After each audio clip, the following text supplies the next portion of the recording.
Muito bem, então são três os aspectos do pecado. Primeiro aspecto, condenação.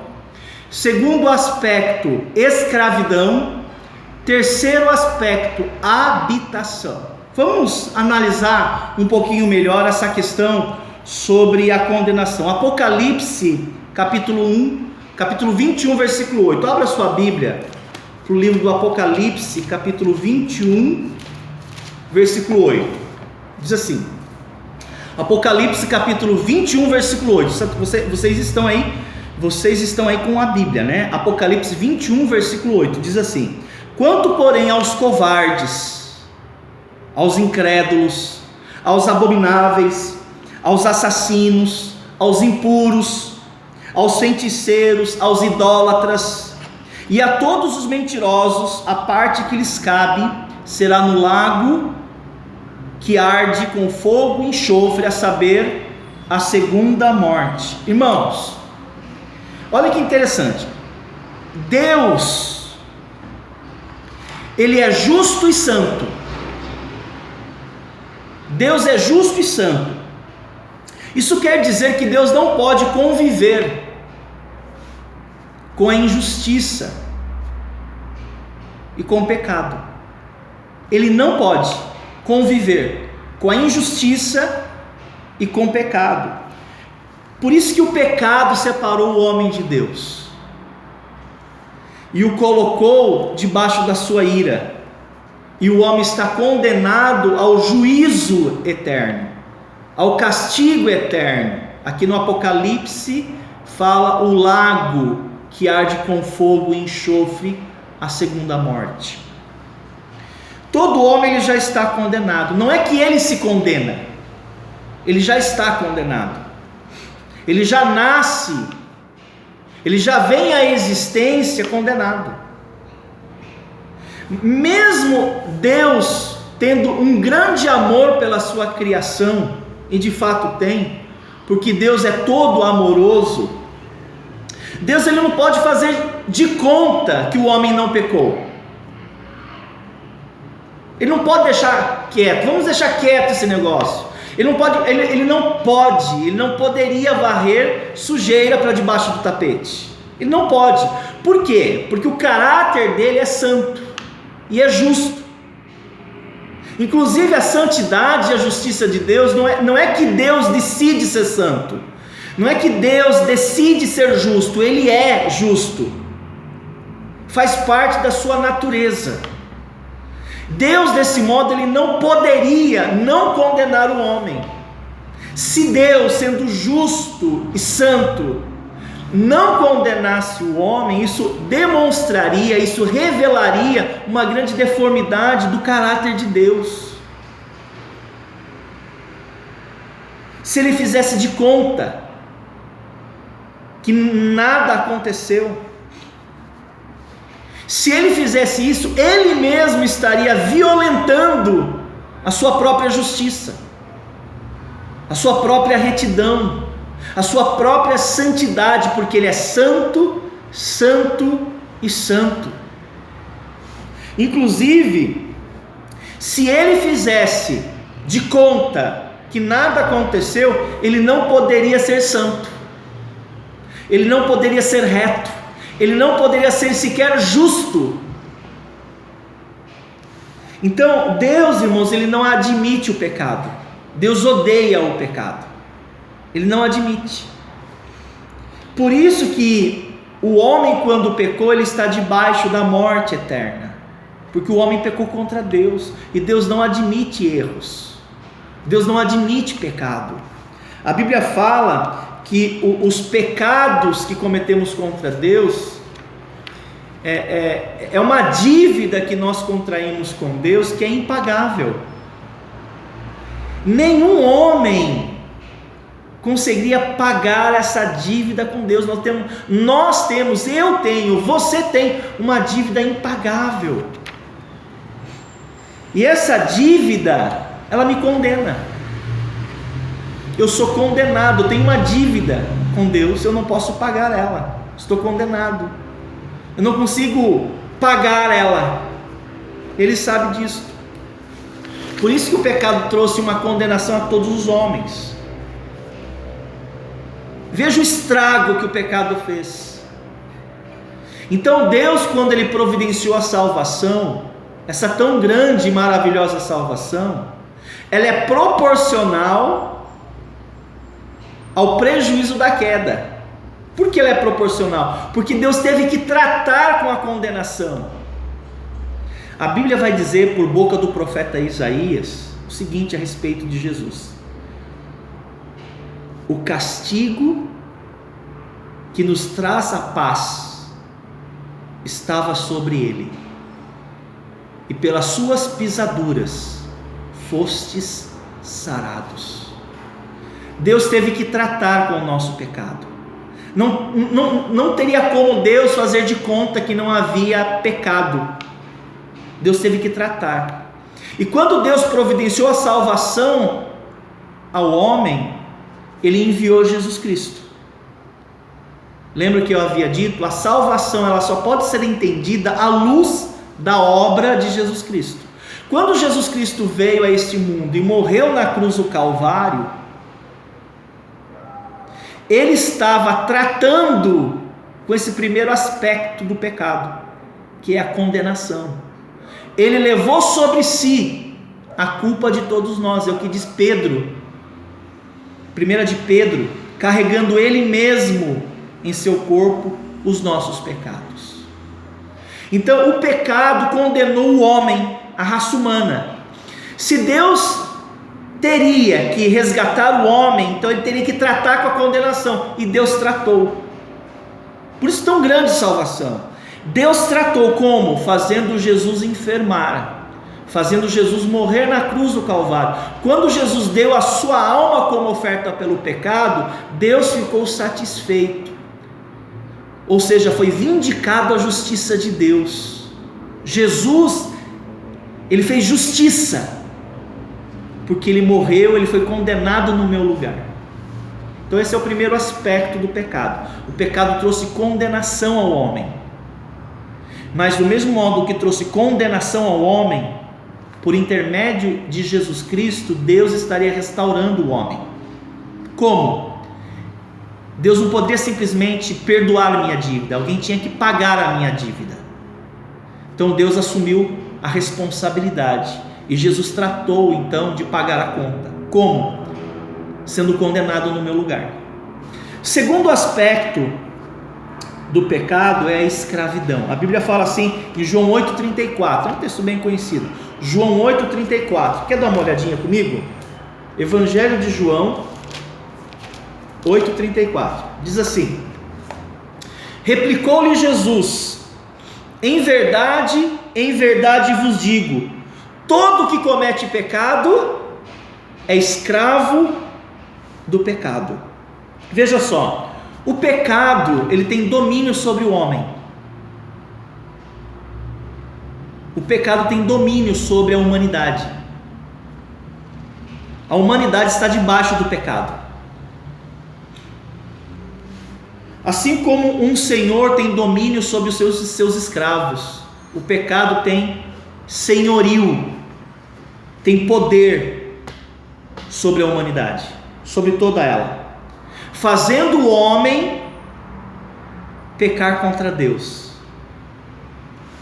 Então todo homem, ele é escravo do pecado, pelo fato de que ele está corrompido e morto aos olhos de Deus. Inclusive a Bíblia vai dizer algo muito forte. A Bíblia vai dizer que o homem, ele é inútil. O homem, ele é inútil para Deus. Não foi isso que disse o apóstolo Paulo? Abra sua Bíblia no livro de Romanos capítulo 3, esse tratado teológico do apóstolo Paulo. Romanos capítulo 3, dá uma olhadinha. Ali vai declarar com muita clareza que o homem, ele é inútil para Deus. Romanos 3, versículo 10, diz assim, Romanos 3, 10: como está escrito, não há justo, nenhum sequer, não há quem entenda, não há quem busque a Deus, todos se extraviaram. Quantos se extraviaram? Todos. A uma, que diz a Bíblia, a uma se fizeram inúteis. Não há quem faça o bem, não há nenhum sequer. Olha o estrago que o pecado fez com o ser humano. Somos inúteis para fazer o bem. Somos inúteis para Deus. O pecado corrompeu o homem e o matou. Então, o problema que Deus teria que tratar para resgatar o homem, para restaurar o homem, para transformar o homem, não era apenas lidando com a dívida dele, com a condenação, que nós acabamos de estudar. Deus também teria que tratar com a escravidão. Olha como a salvação ela é tão maravilhosa. Por meio de Jesus Cristo, Deus não somente tratou com a condenação, mas Deus tratou com a escravidão. De que valeria Ele me salvar da condenação e me deixar escravo do pecado? Deixar o pecado sob domínio sobre mim? Não, Ele não fez isso. Ele me libertou também do poder do pecado. O pecado não é mais o meu Senhor, Jesus Cristo é. Para aqueles que não conhecem a Jesus Cristo, o pecado é o Senhor deles. O pecado tem domínio sobre eles são escravos do pecado. Mas se o Filho vos libertar, verdadeiramente sereis livres. Então o pecado ele trouxe escravidão sobre o homem, mas essa salvação operada por Deus através de Jesus Cristo, Ele também pode me libertar, e na cruz do Calvário Ele me libertou. Eu sou livre. O pecado não é mais o meu Senhor. Eu já confessei a Jesus Cristo Senhor da minha vida. Ele é o Senhor da minha vida, não é mais o pecado. Eu fui liberto. Então, isso é muito importante para nós, porque é a partir desse conceito de libertação da condenação e libertação da escravidão que eu consigo entender um pouquinho sobre a importância da santificação. Onde entra a santificação aqui? Eu sou livre, mas eu ainda sou tentado pelo pecado, que ainda está na minha natureza. Mas eu sou livre, mas eu tenho ainda a minha natureza de pecado. É daí que vem o comando da Bíblia Sagrada, fazer morrer a nossa natureza pecaminosa, que nós aprendemos na aula anterior, é não atender aos desejos da carne. Na medida que eu não atendo, eu estou fazendo morrer essa natureza. Ela não vai sair de mim. Só Deus pode tirar essa natureza. Ele vai tirar. A gente já vai ver, nós já vamos estudar sobre isso. Mas até que Deus remova essa natureza, eu tenho que mortificar os feitos da carne. Pastor, como é que eu faço isso? O que a Bíblia diz, irmãos? Lá em Efésios, ele traz um exemplo bem interessante. Ele diz assim: aquele que roubava, não roube mais. Mortifique esse desejo de ladroagem. Como que você mortifica o desejo da ladroagem? Trabalhando. Então, quando você trabalha ao invés de roubar, você está mortificando esse desejo, esse apetite da carne, trabalhando.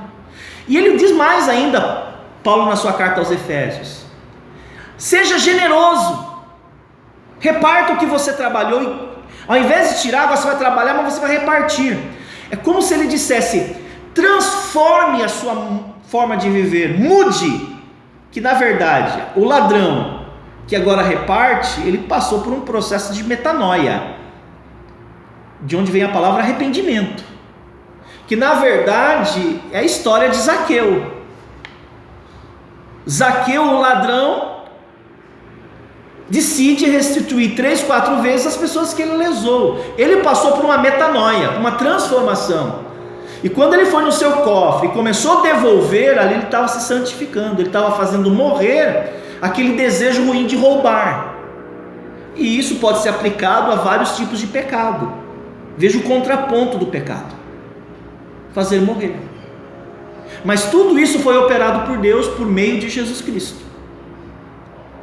O terceiro aspecto, para nós encerrarmos a nossa aula de hoje, é a habitação do pecado. O apóstolo Paulo falou em Romanos capítulo 7, versículo 20. Abra sua Bíblia para Romanos capítulo 7, versículo 20. Romanos 7, 20.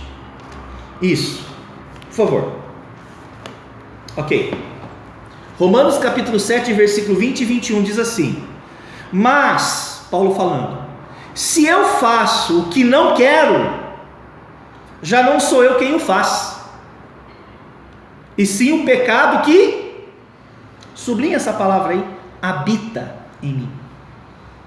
Então, ao querer fazer o bem, encontro a lei de que o mal reside em mim, habita em mim. Esse é o terceiro aspecto do pecado: habitação. Primeiro aspecto, condenação. Segundo, escravidão. Terceiro, habitação, né?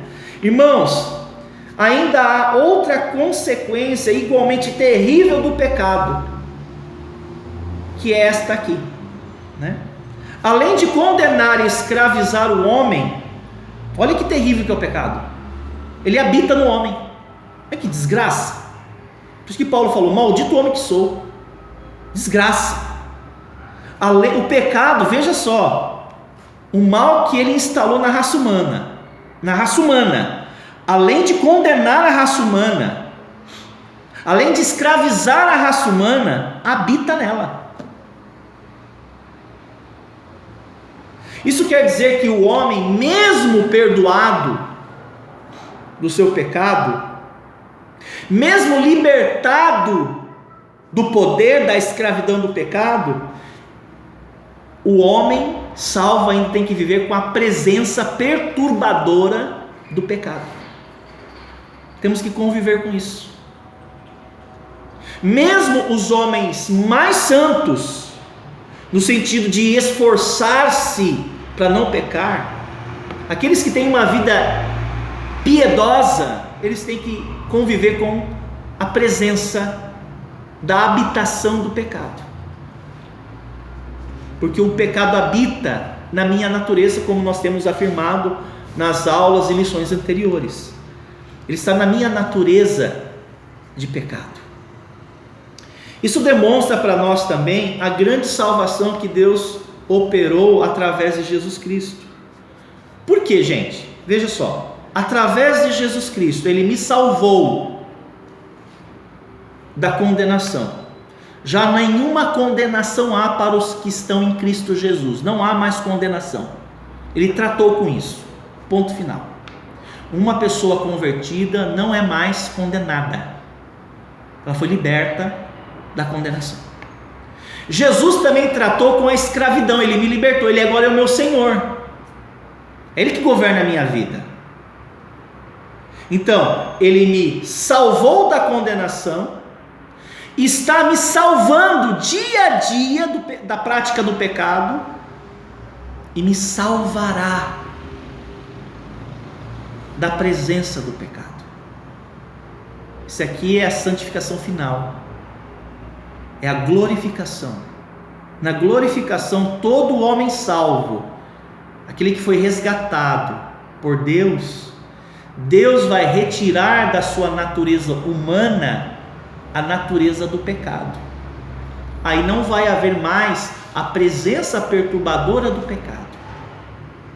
Aí estaremos livres, não apenas de pensamentos pecaminosos, ações e intenções pecaminosas, mas estaremos livres da presença do pecado. Então esse Deus maravilhoso, esse Deus triuno, Ele me salvou da condenação, está me salvando da escravidão e me salvará da presença e habitação do pecado. Tudo isso quem opera é Deus. Mas na santificação, existe uma responsabilidade do homem salvo, que é mortificar os feitos da carne.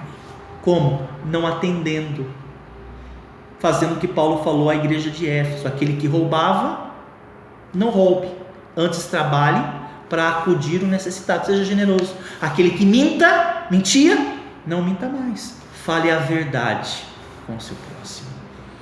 Amém, irmãos? Então essa foi a nossa terceira aula, espero que você esteja empolgado, animado. Então você tem o texto de 1 de Timóteo para memorizar, então memoriza, não precisa ser hoje não, tá bom? 1 de Timóteo 1,17, até mesmo porque você tem que jantar, tem que dormir, né? Porque amanhã tem que trabalhar alguns de vocês. Então você vai decorar 1 de Timóteo 1,17, memorizou, grava e manda para mim, escreve e manda para mim. Mandando, eu vou encaminhar para você a provinha, com 10 perguntas, não sei se eu vou dar bônus, tá bom? A provinha. Durante a semana eu vou mandar para vocês o texto digitado de uma letra de um hino que tem muito a ver com o estudo de hoje. Você vai pegar um papel e uma caneta e você vai escrever manuscrito. Eu quero com sua letra o hino, você escreve e manda para mim. Então para a próxima semana vai ter as 3 tarefinhas, tá bom? Também vou colocar no grupo daqui a pouquinho o gabarito da prova, dessa segunda prova, tá bom? Gente, Deus abençoe vocês, tá bom? Que Deus fortaleça vocês e muito obrigado aí pela atenção e esforço de vocês. Vamos crescer juntos, tá bom? Vamos orar para terminar? Querido Deus, obrigado pela sua bondade e misericórdia. Continue trabalhando conosco. Obrigado, Senhor Deus. Em nome de Jesus, amém. Tenham todos uma boa noite.